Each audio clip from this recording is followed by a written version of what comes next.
General Calrissian has volunteered to lead the fighter attack. Good luck. You're gonna need it. Greetings and salutations, friends, and welcome back to Military Movie Talk. And once again, we're talking about Star Wars. Oh yes, I know. Now we've already examined the land battle from the Empire's perspective in my magnum opus sophomore outing that, at the time of recording, has been viewed over 30 times. Granted, most of that's probably by me, examining my own work much the same way as Michelangelo looking upon David's face. But today we're going to put on our freedom fighter hats and look at the space battle from the perspective of the Rebel Alliance from the 1983 movie Star Wars: Return of the Jedi. It's probably copyright free if I do the sounds with my mouth. This little sweetheart follows The Empire Strikes Back and directly precedes the best Star Wars movie of all time, Caravan of Courage. And what a truly exciting day it is, because today we are going to talk about our first naval battle. A naval battle in Space! Now, before we begin, it seems only prudent to discuss my bona fides when it comes to naval tactics. Well, I like to sit in my bathtub and play with little toy boats. So obviously, I am just the man for the job of looking at the scenario. Okay, so over the last 20-odd years or so, the Star Wars galaxy has been under the control of the totalitarian regime, the Galactic Empire, whose head of state is Emperor Palpatine. Now, in the intervening years, an insurgency called the Rebel Alliance has sprung up with the goal of overthrowing the Empire and restoring the previous Galactic Republic to power. In order to maintain control of the planets under its rule, the Empire creates the Death Star. A weapon with the destructive capacity to annihilate an entire planet. And if you're watching this, then odds are you already know how that goes. So we won't go into detail over that whole situation. The part that you need to know is that after the destruction of the first Death Star, the Empire immediately begins construction on Death Star 2.0. And that Imperial High Command clearly didn't do an after-action review post-first Death Star's destruction. How's the construction going? Oh, fantabulously. Remember how last time they skimmed along a trench and then blew it up by shooting through a hole? Yeah? Well, now there's no trench. Great. Is there a hole? Yes. What? Anyhow, Rebel leadership has learned that Death Star 2.0 is not only almost ready for prime time, but thanks to some human intelligence, or I guess it'd be alien intelligence, provided by this guy, Manny Bothans. He sounds Puerto Rican. The Emperor himself will be physically present on the Death Star during its little ribbon-cutting ceremony, giving the rebellion a unique opportunity, and giving us the opportunity to look at a little MET-TC. The mission. Based on that intelligence, Rebel Command has massed a significant force of its naval assets in order to accomplish the tactical/operational goal of preventing the Death Star from becoming operational, and the strategic goal of eliminating Emperor Palpatine and cutting off the proverbial head of the snake of the Empire. A strategic goal that the rebellion feels is worth the risk of massing a significant amount of their forces, which is something up to this point they really haven't been willing to do. The tactical plan is to knock out the shield generator on the nearby moon that protects the Death Star with a small ground team before the main naval attack. And in order to maintain OPSEC, there will be no communications between the team and command once they're on the ground. Once the shield is out of commission, the Rebel fleet will enter the battle space from lightspeed and launch a fighter attack against the Death Star and knock out its main reactor, causing a system-wide failure which will completely destroy the station. And as I said before, this is combined with the dual mission of also eliminating the Imperial Head of State, Sheev Palpatine. Wait a minute. His first name is Sheev? Oh, no wonder this dude wanted to be called Darth Sidious, because, that's a rough go there. Hey, do you think, a Darth can pick his own Darth name? Because Darth Sidious seems to be, a little on the nose.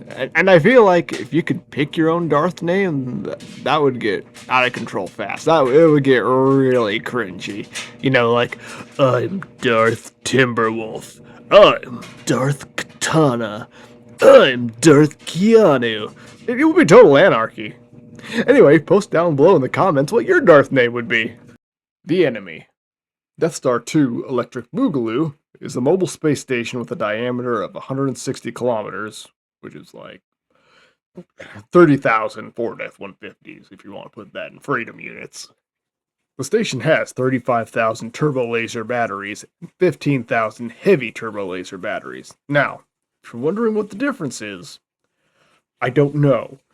But the point is the entire station is bristling with heavy guns, primarily designed to engage larger ships as opposed to smaller fighters, though if you filled the sky with enough lead, or I guess plasma, you're probably going to hit something, so. Death Star 2, like the first one, also has a main gun that can destroy a planet, or one-shot any ship. But it's not believed to be working, so. The Death Star number 2 also has a large complement of fighter aircraft of thousands.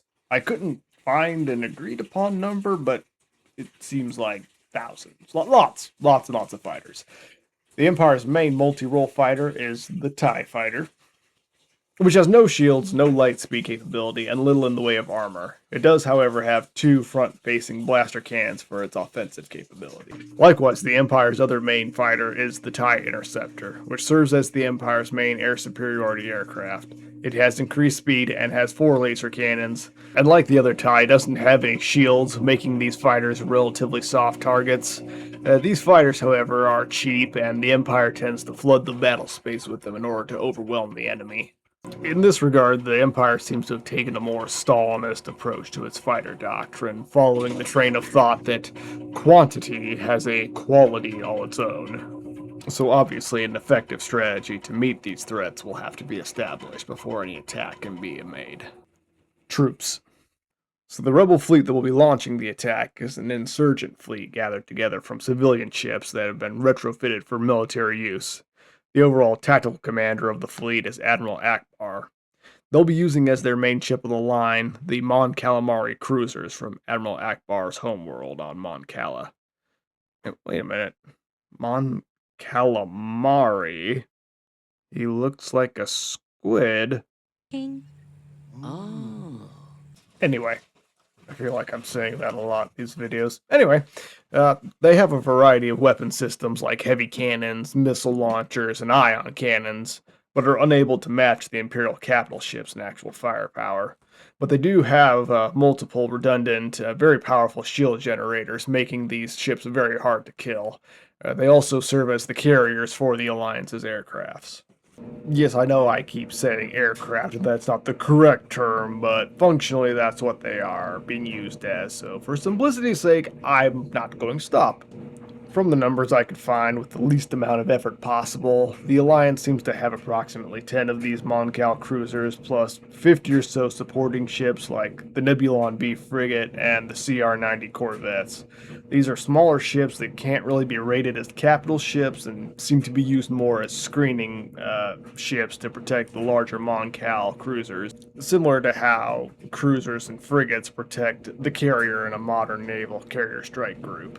Now, as for the Rebels' aircraft, which is the mechanism by which they intend to destroy the Death Star with, they're bringing several hundred airframes to the fight, split across multiple squadrons under the overall command of General Lando Calrissian. And while I wasn't able to find anything on whether or not he's Ranger qualified, he definitely does have his smooth operator tab. Oh, fun fact though, do you know who in real life actually did have their Ranger tab? James Earl Jones. You're welcome.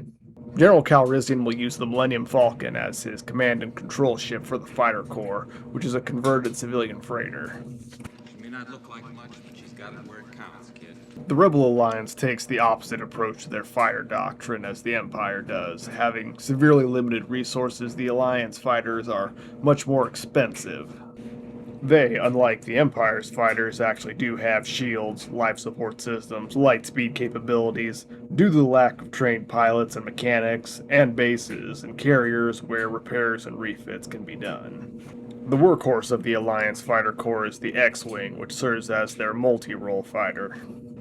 The Y-Wing serves as the Alliance's attack aircraft, and the A-Wing as the Alliance's air superiority fighter. The Alliance is now also fielding the B-Wing, because its wings look like a bee. I don't know, man. Its main mission seems to be straight line attacks to knock out capital ships, so its mission appears to be similar to that of like a World War II era torpedo bomber. Oh, and I was trying to figure out why the ships were being led by an admiral, but the fighters were being led by a general. So from what I can figure out, I guess in the Star Wars universe, the Rebels fighter corps actually falls under a different branch of the military than the Rebel Navy. So that I can't, I can't tell if I like that or not. I don't think so, because like that means your fighters and your main ships are now falling under two separate chains of command, which maybe that would be fine. I mean, like obviously like a Marine Corps wing on an aircraft carrier, it's under a separate chain of command, but it's obviously he's still answering to the captain of that boat and the fleet admiral. So maybe it would be fine, but that just kind of seems more difficult. I know I'm kind of getting off topic here, but these are the things that I ponder, and I invite you to ponder them as well. What do you think? The terrain. It's space. What do you want me to say? It's big, it's dark, it's cold. All right, to be fair, I guess the battle space is next to the force moon of Endor, and the Death Star itself does probably qualify as a terrain feature in and of itself. So, I mean, which we've already talked about. So, let's move right along to time. Your main consideration really is going to be making sure the attack corresponds with the ground teams taking out of the shield generator. You launch the attack too early, and the fleet's just sitting there with its thumb up its fourth point of contact while nothing's going on and there's nothing to do except just take fighter attacks from the Death Star. You launch the attack too late, and that gives the Empire time to respond to the attack and prepare themselves for when the fleet arrives. Civilian considerations. Not really any. Although a massive project like making a Death Star, it's probably safe to assume there's not just military personnel, but a massive amount of civilian contractors there as well. So if the attack is successful, that'll remove all of them from this mortal coil. So assuming the risk reward calculations have been done and it's been decided that the juice is worth the squeeze, it would probably behoove the Rebel High Command to have a statement prepared for the PR fallout. Yeah, you're trying to liberate the galaxy, but it's still going to be awkward if the next day on all the hologram newspapers or whatever they got there, they all say, "Mass civilian casualties after insurgent attack on military base." So you're going to want to make sure you've got a PR statement all lined up to counter the propaganda. So those are the details of the op. All there is to do now is to execute. Easy peasy. That's what the kids are saying nowadays. They say easy peasy. If you're feeling extra rambunctious, you can even throw a little lemon squeezy in there. But anyway, let's find out how it goes down in the movie. So the Alliance fleet assembles and launches into hyperspace to come into the battle space near the Death Star. And here we can see another advantage of having the Alliance fighter aircraft have that light speed capability, as they're able to deploy from their carriers before entering the battle space and not have to waste time launching once they're in range of the enemy. However, as soon as the rebels come out of hyperspace, General Calrissian is able to deduce that the shield over the Death Star is still up, and as such is not vulnerable to attack. And, to make matters worse, there is now a previously unaccounted for Imperial fleet sitting right next to the Death Star. Say the line! It's a trap! And that means we need to update the enemy. So under the command of Admiral Firmus Piet, who has a Super Star Destroyer as his flagship, and apparently about 30 or so Star Destroyers, which are the primary ships of the line for the Empire. Their main offensive weapons are turbo cannons that are arranged on the starboard and port sides, plus various smaller caliber cannons to act as their point defense systems. They also have a complement of TIE fighters, so this is not good for the rebellion. However, all is not lost, and strap in while I explain why. This is about to be a shotgun blast of nerds, so buyer beware. The Star Destroyer is definitely an imposing ship, but it's also kind of dumb. See, at this point in the Galactic Civil War, the Empire's resources are being stretched thin, and the deployments of the Star Destroyers are based on the Tarkin doctrine, the idea that a single Star Destroyer can be a whole carrier strike group all in and of itself. That wherever in the galaxy there is political unrest or a military threat, a single Star Destroyer can be pulled and deploy and resolve that situation. This, in theory, is done by the ship being physically and psychologically imposing. Plus, if that doesn't work, it has all the tools to resolve that problem. You know, it has cannons for offshore bombardment. It has the fighter complement for those situations. It has a division-strength army unit that can be deployed onto the ground. But what happens, my friends, when you try to make a tool that can do everything? Right, it ends up being good at nothing.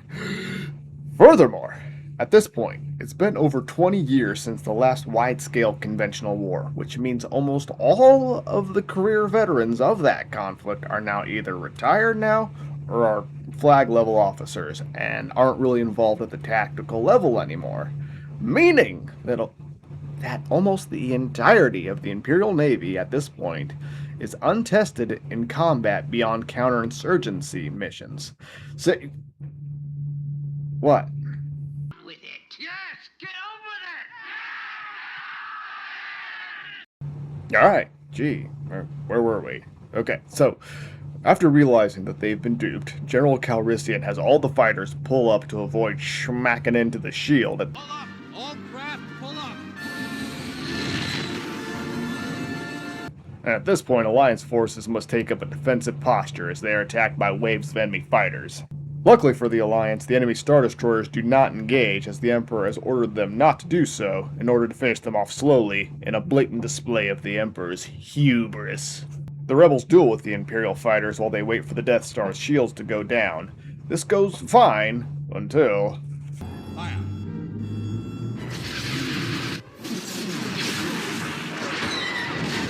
One of the Alliance ships is vaporized. The Death Star's main gun is online, leaving all rebel ships sitting ducks. Admiral Akbar at this point wishes to give it the order to retreat, but Lando insists the ground team will be able to knock out the shield generator. In order to shield themselves from the Death Star, Lando orders all rebel ships to move in and amongst the Star Destroyers and engage them directly, which should, in theory, prevent the Death Star from firing on them and keep fire from the Star Destroyers to a minimum, lest they fire on their own ships.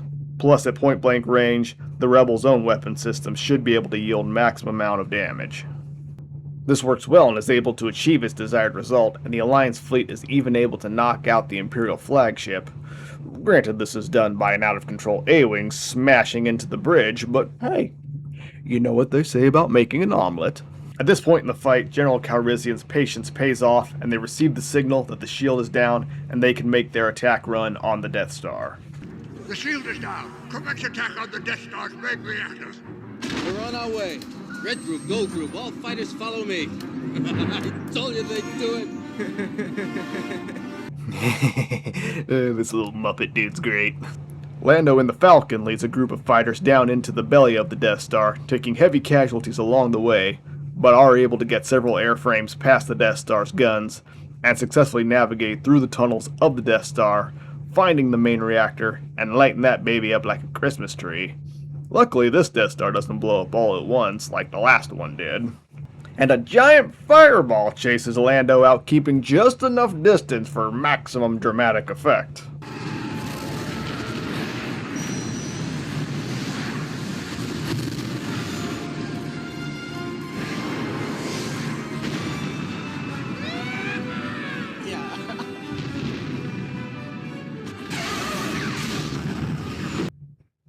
And so the Death Star is destroyed, the evil Emperor is no more, and the Imperial fleet is scattered, leading to a massive strategic and tactical victory for the Alliance. And while this will not completely end the fighting, it will lead to the rebellion rebranding themselves as the New Republic and claiming themselves the new legitimate galactic governing body. Alrighty, thanks for sticking with me, boys. I hope you enjoyed that one. I consider myself a pretty big Star Wars fan, but there are plenty out there who are much bigger than I. So for those of you who are, make sure to let me know which details I inevitably got wrong, and let me know what strategies you would have employed if you had been in command of the Alliance fleet. Discuss your strategies down below, and more importantly, discuss them with your own real-life friends. Until next time, armchair commanders, keep your powder dry.